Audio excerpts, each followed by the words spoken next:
Hola, ¿qué tal? Bienvenidos y bienvenidas a un nuevo video, a un nuevo esquema o pequeño cursillo, podcast o cápsula, como quieran ustedes llamarlo, respecto a lo que tiene que ver con el derecho indiano. El día de hoy vamos a repasar o tratar de repasar lo que tiene que ver con el derecho procesal indiano. Y si bien es una materia agria, una materia muy difícil de tratar, un poco árida, nosotros seguiremos parte de lo que es el manual del profesor Antonio Doñac, este manual que yo creo que para muchos que estudian historia del derecho lo han de conocer, pero lo trataremos de simplificar de una manera eh, bastante potente. Trataremos de simplificar lo más que se pueda este manual, y para eso dividiremos esta presentación, son 21 diapositivas, esta presentación en dos partes. La primera referida a lo que es el derecho procesal orgánico, y en realidad lo que veremos será un tribunal en específico, que es el Tribunal de la Real Audiencia. Y luego la parte procesal, ya procedimental, propiamente tal, que la analizaremos también someramente. Partamos inmediatamente entonces con lo que tiene que ver con esta parte 1, este derecho procesal orgánico, y lo que tiene que ver con la Real Audiencia.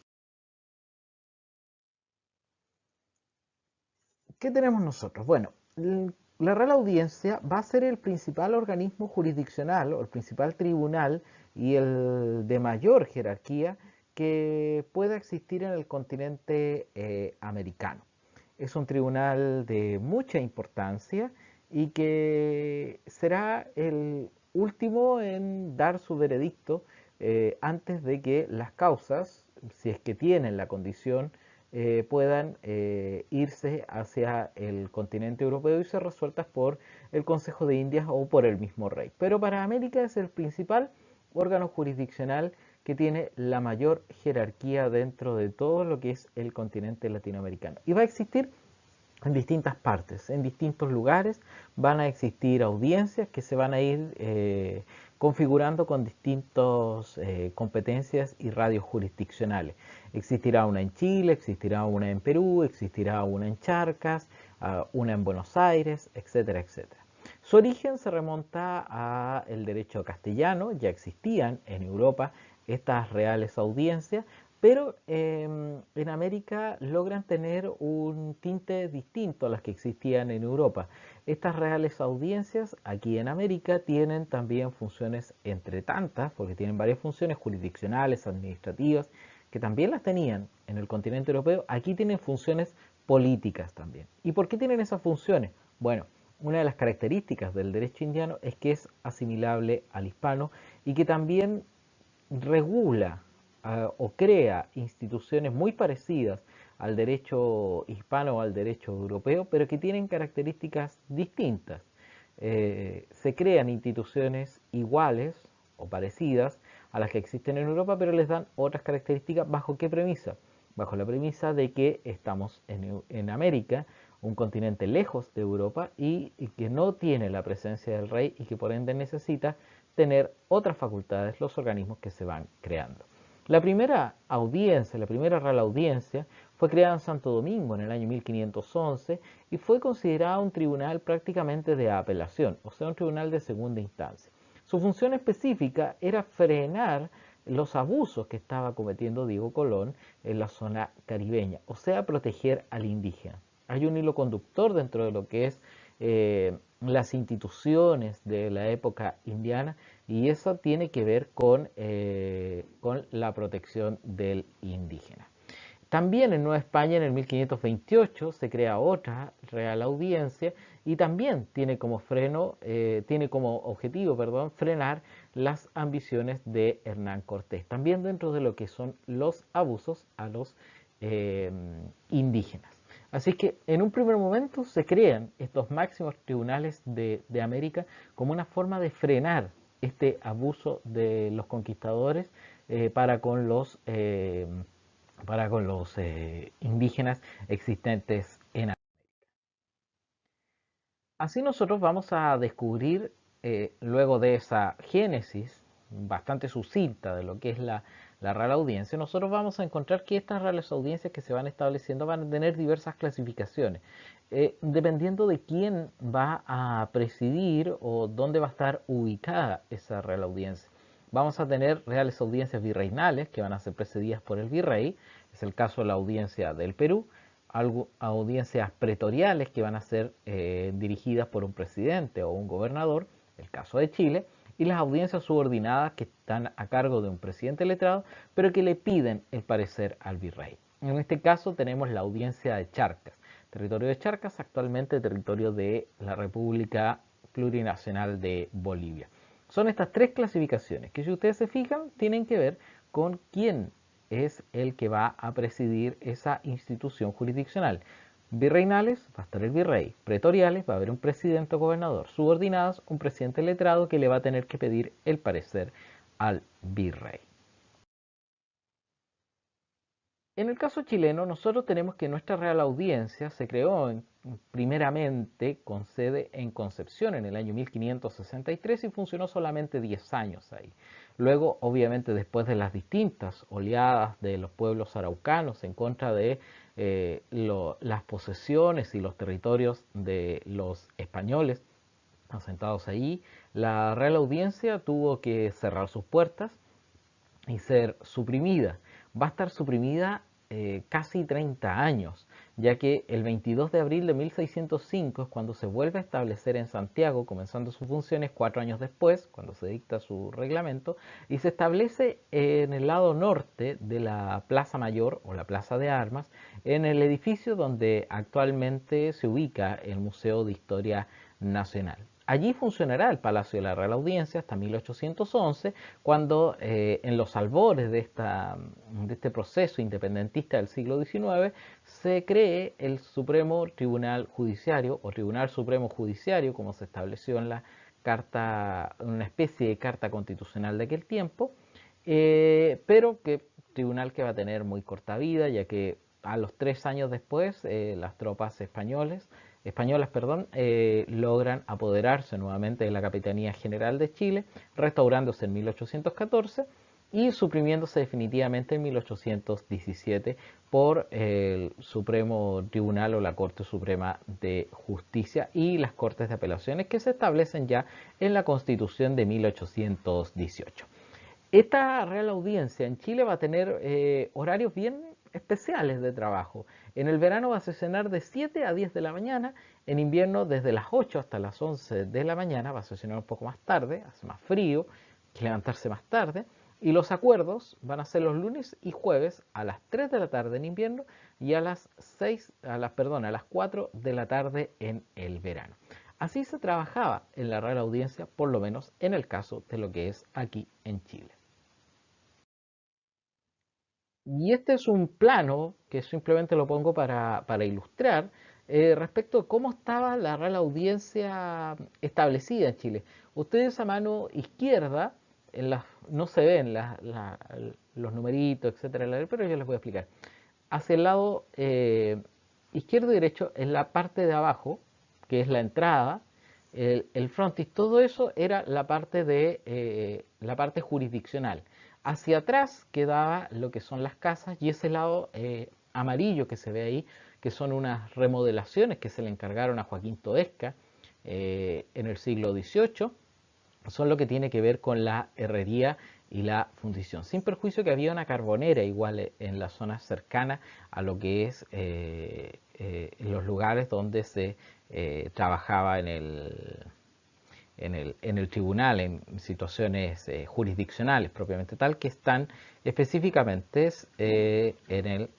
en la ala izquierda de la pantalla de ustedes, en el sector de abajo.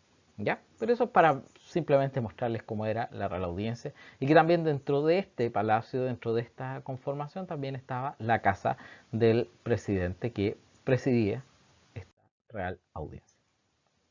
Vamos a ver algunos integrantes de esta Real Audiencia. No los vamos a ver todos, pero sí vamos a ver los más importantes quizás. En otro video que hay colgado mío en el canal se analiza cada uno de los integrantes. Esta vez lo vamos a hacer no analizando cada uno. ¿Qué vamos a tener nosotros? Nosotros tenemos autoridades jurisdiccionales y auxiliares de la Administración de Justicia. Como autoridades jurisdiccionales tenemos a los oidores, los alcaldes del crimen y el fiscal. Y dentro de los auxiliares está el alguacil mayor, el teniente de gran canciller, los relatores, escribanos, los receptores de penas, tasadores y repartidores, receptores del número, procuradores, intérpretes, porteros y abogados. Nosotros vamos a ver todas las autoridades jurisdiccionales y algunos auxiliares de la Administración de Justicia, específicamente relatores, escribanos, abogados, más que nada, que son los más importantes quizás dentro del sistema de la Real Audiencia. Partamos entonces inmediatamente con lo que tiene que ver con las autoridades jurisdiccionales. Una de las autoridades jurisdiccionales, o la autoridad per se, por esencia, son los oidores, que son los llamados jueces de apelación.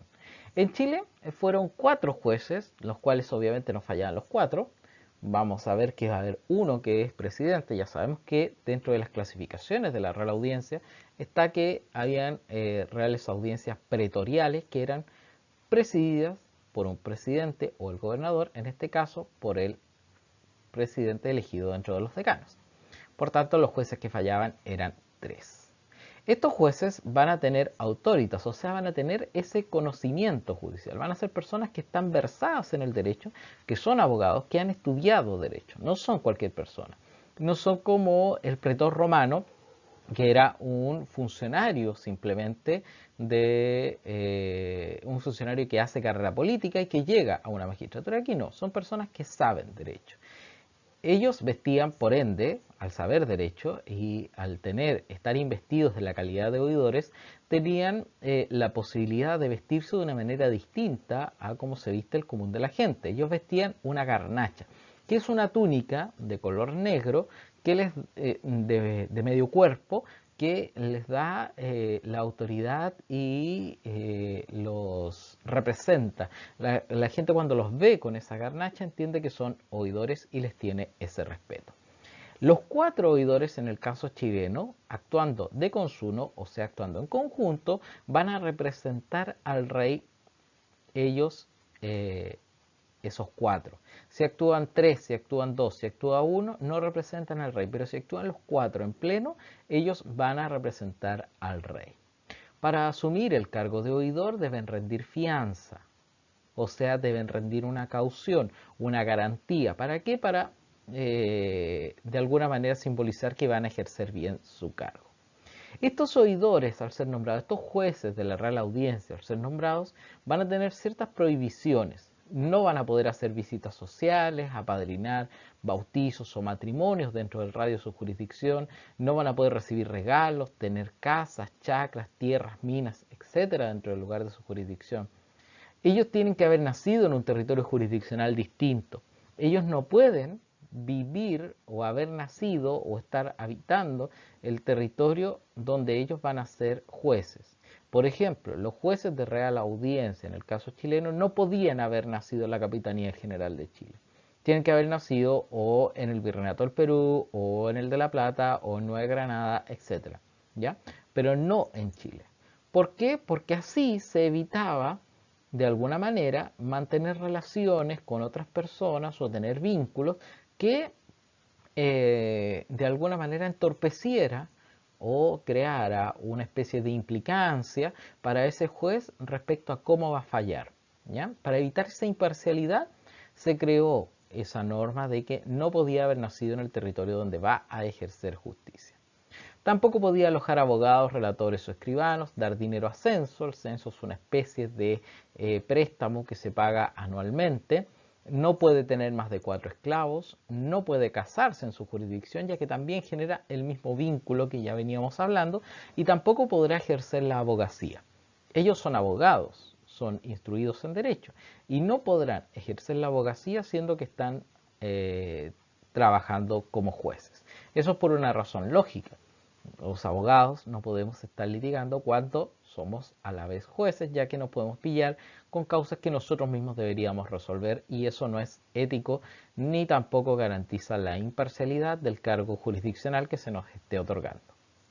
Dentro de estos oidores se va a nombrar a un presidente que según el tipo de audiencia va a ser el virrey, el gobernador o el oidor decano. ¿A qué se refiere con el oidor decano? Se refiere al oidor de mayor edad que exista. En el caso chileno, dentro de los 4, el que tenga mayor edad va a ser presidente de ellos. Y este presidente no va a estar fallando las causas en las salas de la Real Audiencia. Al contrario, él va a tener facultades administrativas, también algunas facultades judiciales, pero la mayoría son administrativas. Va a confeccionar las tablas, o sea, qué causas se van a ver, va a distribuir esas causas en las distintas salas de la Real Audiencia, va a nombrar a los abogados integrantes, va a hacer las visitas de cárcel, que son obligaciones que tienen los jueces incluso hasta el día de hoy en Chile, que tienen competencia penal, de visitar las cárceles y ver el estado de los reos. Presenciar el acuerdo, y si eran letrados, en este caso, como lo estamos viendo, sí son letrados porque estamos en Chile, ellos van a poder votar dentro de los acuerdos. Ellos vivían, el presidente, el que es nombrado presidente, vivía en la casa de la Real Audiencia, donde a la vez se guardaba el sello real, el registro y el archivo. En esa casa también, o sea, en la Real Audiencia, junto con la casa, estaba la cárcel donde vivía el alcaide y estaba también la fundición real, que ya les mostré más o menos el esquema donde estaba ahí. En el año 1776, las funciones del presidente van a ser cambiadas por un funcionario especial que va a ser llamado el regente. Este funcionario llamado regente se va a encargar de las funciones administrativas, o sea, de confeccionar las tablas, de distribuir las salas, de hacer las visitas, etcétera, para alivianarle esa carga a el oidor que era nombrado presidente y de así también ayudar a que ese personaje no quede fuera de la labor jurisdiccional, sino que también fuera parte del proceso de la Real Audiencia. Otro personaje que tiene la Real Audiencia, pero no en todas, sino que solamente en las audiencias virreinales, como es el caso del Perú, es el alcalde del crimen. Este alcalde del crimen, en las audiencias virreinales, va a administrar justicia en asuntos penales dentro de la ciudad de su asiento y radio jurisdiccional. O sea, en el caso de Perú, por ejemplo, la Real Audiencia de Lima, va a existir un alcalde del crimen de Lima y va a ejercer justicia, o sea, va a ser el juez, en asuntos penales que pueda conocer. Para identificar a este personaje, la gente lo verá como una persona bien vestida, pero que va a llevar una vara. Esa vara de mando le da el grado de alcalde del crimen, ¿ya? Y les repito que solamente va a existir en las audiencias virreinales. En el caso Perú, por ejemplo, en el caso chileno no va a existir en la audiencia de Charcas tampoco. El fiscal. Este personaje sí está dentro de la audiencia chilena. ¿Y este personaje qué le interesa? A este personaje le interesa velar por los intereses comunes, o sea, le interesa velar por el bien común y por los intereses de la corona, sobre todo en asuntos que tengan que ver con impuestos y bienes económicos de la corona, o sea, con tributos, especialmente Real Hacienda y el Real Patronato Indiano. Este personaje debía asistir a las audiencias matutinas por 3 horas, no importando la materia que se tratara. Independiente de que él estaba pendiente de las materias que eran asuntos fiscales de tributo, tributarios, él igualmente debía estar en las audiencias matutinas por 3 horas. En Chile va a existir un fiscal civil y un criminal diferenciados en 1776, casi más o menos la misma fecha en que empieza a existir la figura del regente en el caso de los oidores. Estos personajes, los fiscales, que estaban interesados en defender al fisco, defender al Estado, defender al rey en asuntos de interés tributario, van a integrar las salas que correspondan en caso de ausencia de los oidores y van a ejercer la protección de los naturales, de los indígenas, cuando no existía un protector de indios que los pudiera defender en alguna causa, ¿ya? El fiscal, junto con encargarse de las cosas que tienen que ver con tributos, con impuestos, también va a defender a los indígenas cuando estos no tuvieran un protector de indios asociados, ¿ya? Son las tres autoridades jurisdiccionales que yo les puedo contar respecto a la Real Audiencia, de forma ultra sintética. Los oidores, con el agregado de que uno de ellos es presidente, el alcalde del crimen, que existirá solamente en las audiencias virreinales, y el fiscal que ve los asuntos, está para ver los asuntos básicamente o generalmente de índole tributario, sin perjuicio que también representará a los indígenas cuando no exista un protector de indios designado. Ahora nos corresponde ver lo que tiene que ver con los auxiliares de la Administración de Justicia, o sea, las otras personas que no ejercen jurisdicción, que no fallan, sino que ayudan a que se haga esa labor jurisdiccional. Vamos a ver a los relatores. Los relatores son funcionarios que hasta el día de hoy, por lo menos en Chile, existen en las Cortes de Apelaciones y en la excelentísima Corte Suprema. Y tienen la misma función que tenían en tiempos de la Real Audiencia. Su función es informar a los jueces, a los oidores, a la audiencia, de los asuntos sometidos a su conocimiento. ¿Qué hacen estos personajes? Se distribuye, el oidor presidente distribuye la tabla, las causas que se van a ver, las salas, en qué lugar se va a ver X causa, y los jueces, para interiorizarse respecto de qué se trata esa causa, van a tener a estos auxiliares, que son los relatores. Los relatores se leen toda la causa, se leen el expediente, estamos hablando de expedientes escritos, a mano, se leen este expediente y lo resumen, le dan una visión, una apreciación sintética a los jueces respecto a lo que se va a ver ese día. O sea, le pueden decir, por ejemplo, en el día de hoy se va a ver la causa en la cual el indio Catquitipay le vende por 4 varas de paño azul las tierras al presbítero Julián de Landa. Se va a ver un juicio respecto a si la cuantía o al monto de esa venta es ajustado o no a su debido precio. Ya van a contar más o menos la historia a los jueces. Estos relatores son letrados, o sea, son abogados, saben de derecho. Y en el caso de las sentencias interlocutorias, aquellas que fallan un incidente o crean derechos permanentes, la relación va a ser verbal. En el caso de la sentencia definitiva, ellos van a entregar un resumen escrito, salvo que la cuantía sea menor a 200 pesos. Si la cuantía es menor a 200 pesos, harán esa relación, ese síntesis, ese resumen a los jueces de manera oral. ¿Ya? Estos personajes obviamente hay que pagarlos. Y estos se van a pagar por mitades entre las partes una vez que termine el juicio. Cuando se les condena o no en costas, se les va a decir ya, deben por concepto de relatores tanto dinero, tanto demandante como demandado. ¿Ya? Otro funcionario importantísimo dentro de lo que son los auxiliares de la Administración de Justicia en tiempos de la Real Audiencia son los escribanos de cámara. ¿Qué hacen estos personajes? Escriben el expediente. Estos personajes son los que escriben todo lo que sucede en ese expediente. Va a ser un oficio vendible y renunciable. Por tanto, cualquier persona podrá comprarlo y cualquier persona que tenga ese oficio podrá renunciar a él. No es una carga obligatoria, a la vez que se puede vender, se puede sacar un rédito de ello. En las audiencias virreinales, como el caso del Perú, va a existir escribanos de cámara civil y también del crimen. Estos personajes van a empezar a trabajar media hora antes que la audiencia. O sea, nosotros habíamos visto los horarios que tiene la audiencia chilena. En el verano ellos van a partir trabajando a las 6:30 de la mañana y a las 7:30 de la mañana en invierno. Ellos van a escribir los procesos, pero solamente aquellos repartidos por el oficial repartidor.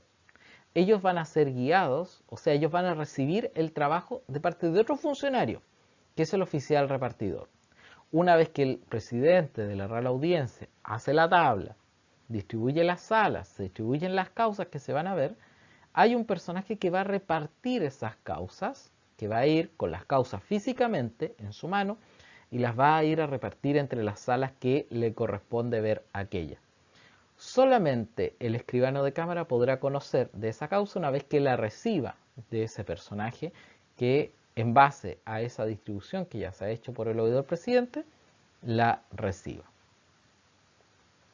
A este personaje, este escribano de cámara, se le van a entregar por parte de los abogados los escritos y los interrogatorios y todo documento que sea necesario incorporar al juicio. Él va a recibir todo eso. ¿Por qué? Porque él lo va a incorporar al expediente. Él lo va a coser al expediente y él lo va a escribir. Él también va a tomar la declaración de los testigos y de una forma que hasta el día de hoy, por lo menos en el caso chileno, en el derecho procesal civil, todavía existe ese orden. Se parte primero por las tachas, o sea, por las formulaciones de que aquel testigo está involucrado o tiene implicancias en el juicio o con la parte que lo presenta. Primero va a pedir que se interrogue respecto a las preguntas de tacha y luego a las preguntas propiamente tal del caso. Una vez que el proceso se termina y que este personaje ha escrito todo lo que ha sucedido en el proceso y llega a la fase de sentencia, él va a entregar el texto, el expediente, cosido y encuadernado al relator. En un espacio de 3 días desde que el proceso se termina, se rinden todas las pruebas, se acaba todo y solamente falta la sentencia, bueno, él tiene 3 días desde ese minuto para entregárselo al relator y para que el relator se lo entregue a los oidores. Este personaje, una vez que se le entrega este expediente terminado a los relatores, en ese lapso de 3 días, va a recibir de vuelta ese expediente, pero con la sentencia, y él va a tener que escribirla. Junto también va a tener que haber escrito durante todo el proceso las notificaciones.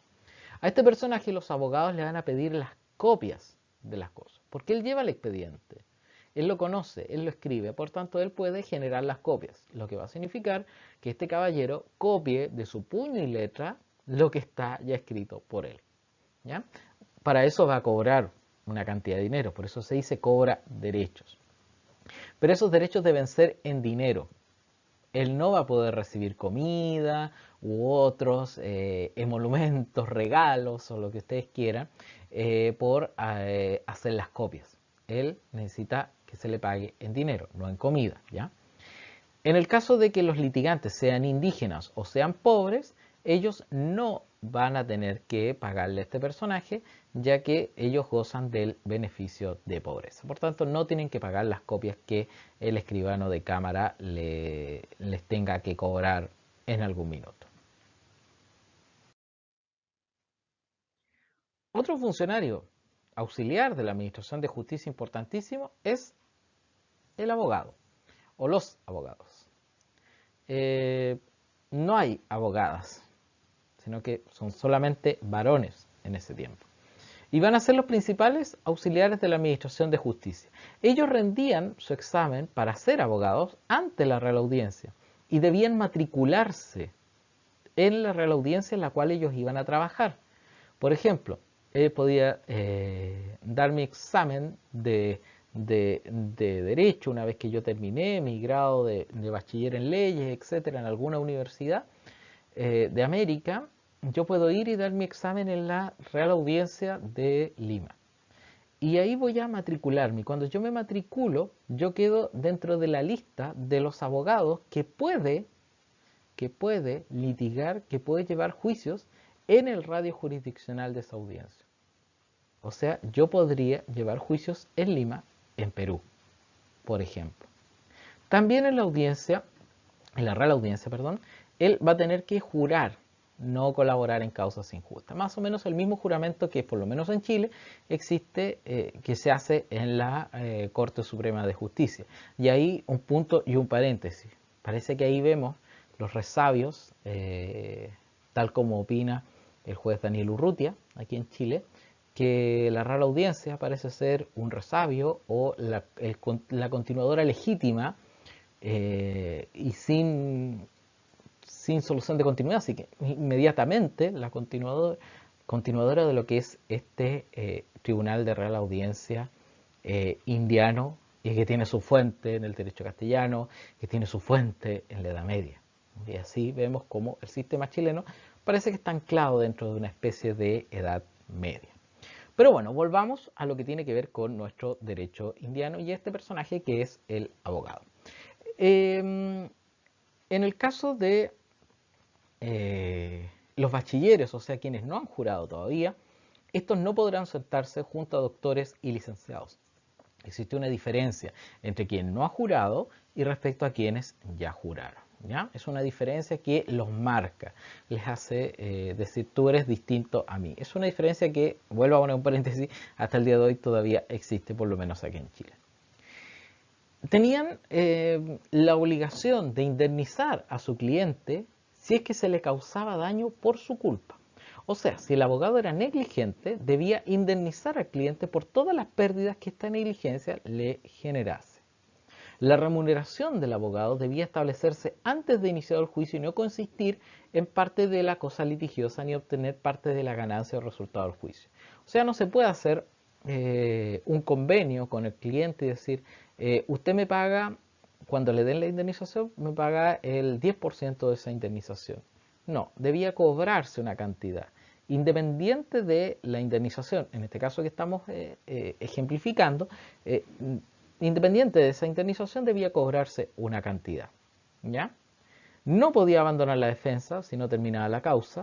O sea, una vez que asume el patrocinio de su cliente, no lo puede abandonar. Debe mantener el secreto profesional que en ese tiempo se vinculaba o se hacía el parangón con el secreto confesional prácticamente.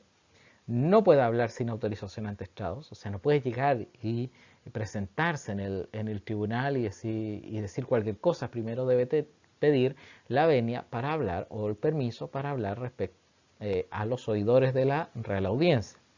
Debe entregar a tiempo los interrogatorios a los receptores, pudiendo ser multado. O sea, todas las cosas debe entregarlas a tiempo. Si no la entrega a tiempo, va a tener una multa que va a tener que asumir el abogado. En el caso actual, por lo menos en Chile, eso no existe, sino que si no se entregan a tiempo las cosas, los plazos precluyen y en realidad el afectado es el propio cliente. Existían también dentro de ese tiempo, en la época indiana, abogados de pobres que se pagaban con las penas de cámara y gastos de justicia. Existía una protección para el desamparado, para el indígena y para el desamparado. Ambos no pagaban los honorarios que el letrado podía tener. Y estos se pagaban con las penas de cámara y los gastos de justicia, o sea, con lo que el tribunal podía recolectar dentro de sus diversos juicios por medio de las costas. Interesante, ¿no?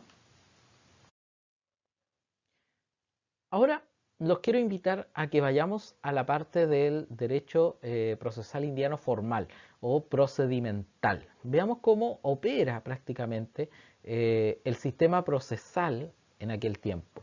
Yo les advierto nuevamente de que esto es una síntesis eh, muy básica dentro de lo que es el derecho procesal indiano. Mayores detalles ustedes pueden consultar en el manual de Antonio Doñac en sus diversas versiones, la primera o la segunda que está en la Biblioteca de Ciencias Jurídicas de la Universidad Nacional de México, de libre descarga, eh, y otros textos que puedan existir. Pero esto es un resumen muy resumido de lo que es el derecho procesal indiano. Vamos con el derecho procesal formal. ¿Cuál es vamos a ver nosotros el procedimiento ordinario, o sea, la forma en que se lleva adelante una reclamación judicial de manera general. Esta reclamación se va a llevar en base a instancias, que son los grados jurisdiccionales establecidos por la ley, señala el concepto legal, para dilucidar y sentenciar juicios y pleitos que pueden ir pasando de uno u otro grado para que haya otras oportunidades de ser juzgado. O sea, son los momentos, los grados, los episodios por los cuales se va conociendo una causa. Y puede irse conociendo una sola vez, dos veces, tres veces. En este caso, en el caso indiano, vamos a tener tres instancias. Las causas se podrán conocer y debatir completamente en sus hechos, forma y fondo, tres veces. Van a haber tres instancias. Los tribunales ordinarios, en el caso chileno, van a ser generales. Pero también van a haber tribunales especiales que van a tener funciones específicas, como los juzgados de difuntos, de bienes de difuntos, o los juzgados de guerra, que no vamos a ver en esta ocasión, ya que si no estaríamos hablando eternamente y ya llevamos bastante tiempo hablando de algo súper sintético que estamos tratando de hacer.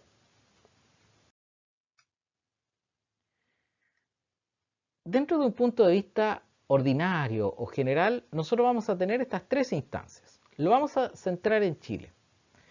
En Chile vamos a tener en primera instancia a los gobernadores, corregidores, alcaldes, alguaciles o subdelegados. A ellos primero nos dirigiremos cuando tengamos un problema, ¿ya?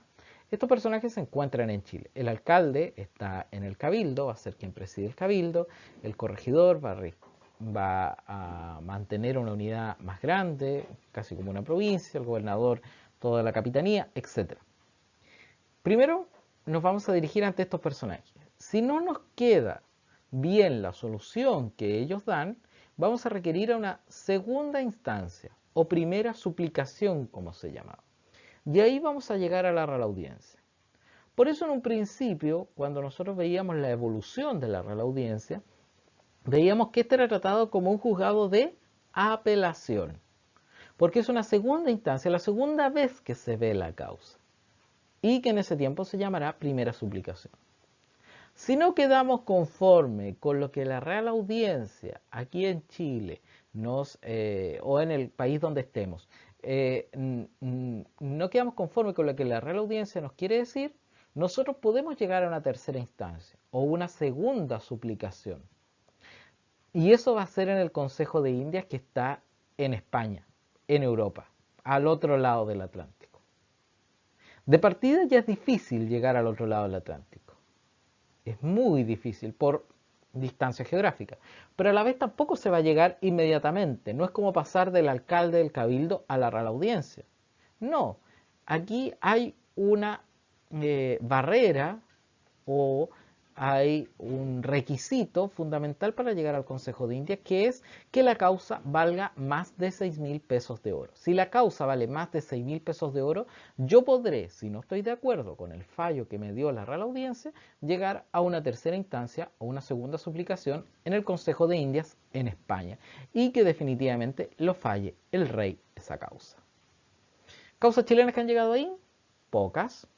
Una de ellas, el juicio que se llevó entre los habitantes de la villa de Santana de Briviesca contra el monasterio de los Agustinos en Petorca.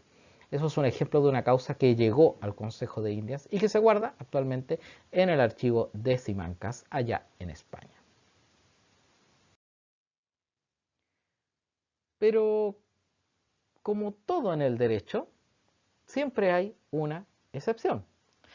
Y habrá una excepción en la cual la Real Audiencia, este tribunal que es generalmente, ordinariamente de apelación, va a ser un tribunal de primera instancia, o sea, no de apelación. ¿Y cuándo la Real Audiencia conocerá en primera instancia? En tres casos. El primero son los casos de corte, que tienen que ver con casos de mujer forzada, casa quemada, casos que involucren caminos, casos que sean contra el rey o donde intervengan indígenas. Si se presenta alguno de esos casos, no lo va a conocer el alcalde, no lo va a conocer el gobernador, no lo va a conocer el corregidor, sino que lo va a conocer primero la Real Audiencia. ¿Por qué? Porque se trata de casos bastante más difíciles y que a la corona le interesa que sea conocido por un órgano de mayor jerarquía y con mayor conocimiento. El alcalde del cabildo no va a ser abogado, el corregidor tampoco, típicamente va a ser un militar. Estos casos necesitan un bagaje o conocimiento jurídico que lo da la Real Audiencia a través de sus oidores. También otros casos que va a conocer en primera instancia va a ser el caso de recurso de nulidad, cuando haya que anular algún contrato o alguna situación jurídica, y los recursos de fuerza, cuando una situación eclesiástica llegue a la justicia civil, va a ser conocida por la Real Audiencia. Y lo mismo, si yo quiero apelar o no quedo conforme con el fallo de la Real Audiencia, en estos casos en que se conoce por primera instancia, puedo llegar al Consejo de Indias, pero requiero de que esa causa, ya sea los casos de corte, recurso de nulidad o recurso de fuerza, tenga una cuantía, un valor mayor a 6.000 pesos de oro.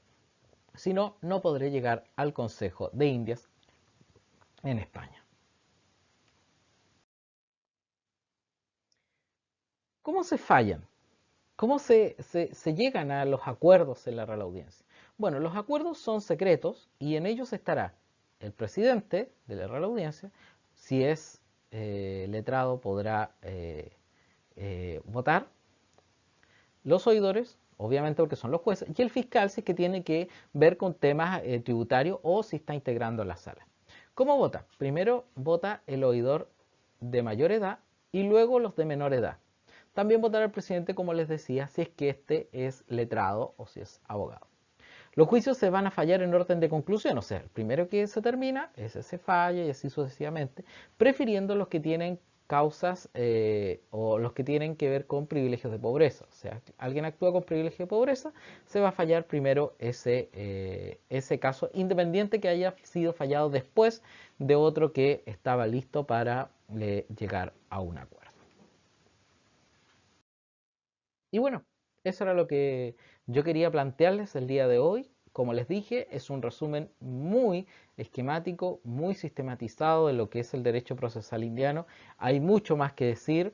Les recomiendo, si es que quieren seguir metiéndose en esto, hay otro video en el cual yo analizo cada uno de los personajes de la Real Audiencia.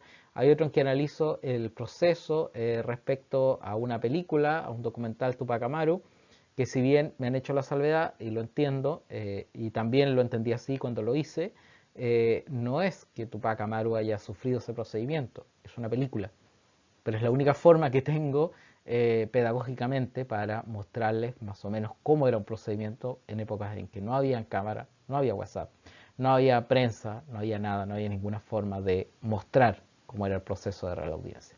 Espero que el video les haya gustado y los invito a que sigan mi canal, le den me gusta, le den suscribir y me hagan los comentarios para yo poder respondérselos apenas pueda. Muchas gracias.